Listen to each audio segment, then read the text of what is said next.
Emas kini tu mencarat naik. Setahun yang dulu, RM409 segram.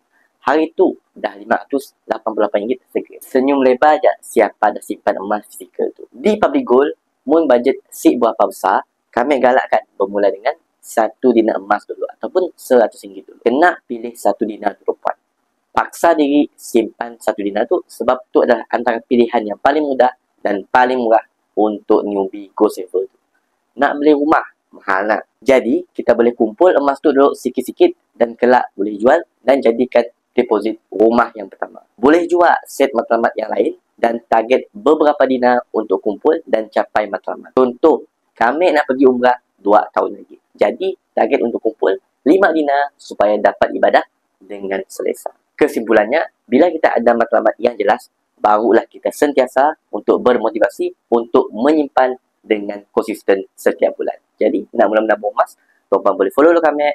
Lepas saya isikan detail di bag biru di bawah. InsyaAllah kami akan bantu tuan-puan dengan sebaiknya.